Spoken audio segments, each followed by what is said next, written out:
এটা ঐচ্ছিক রাখলে হবে না, বাধ্যতামূলক রাখতে হবে। কারণ আগে মুসলমান, তারপরে শিক্ষাবিদ। ইসলাম আমাদের আগে। যদি বিধর্মীরা থাকে ভিন্ন ধর্ম, তার ধর্ম আগে, তারপরে সে শিক্ষক। এই জন্য আমাদের এই দাবি একদম যুক্তিযুক্ত।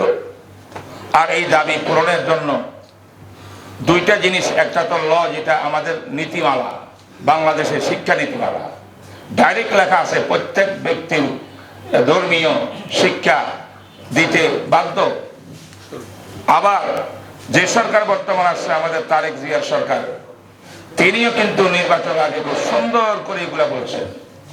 এবং আমাদের বেফাকুল মাদারিসের হাইয়াতুল উলিয়ার যে সার্টিফিকেট, এটার যত বাধা টাধা আছে এগুলো দূরীকরণ করে এটাকে বাস্তবায়ন করতে উনি বাধাবদ্ধ।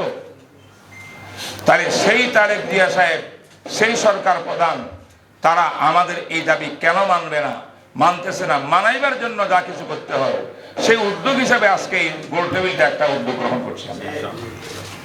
ইনশাআল্লাহ এটা চলমান থাকবে।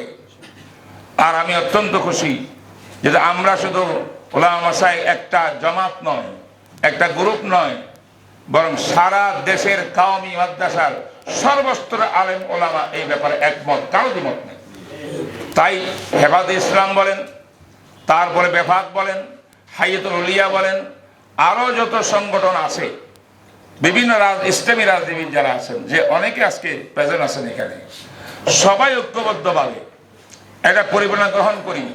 আমাদের বিগত দিনগুলোর মধ্যে আমাদের অনেক কিছু আমরা হারাইছি, কিন্তু অনেক ক্ষতিগ্রস্ত হয়েছি, আর চাই না ক্ষতিগ্রস্ত হইতে। আল্লাহর ওয়াস্তে আমরা সবাই ঐক্যবদ্ধ হইয়া আমাদের লক্ষ লক্ষ শিশু সন্তানদেরকে সত্যিকার মুসলমান রাখার জন্য এই ব্যবস্থা আমরা করিয়া করতে হই। এই জন্য আমাদের এই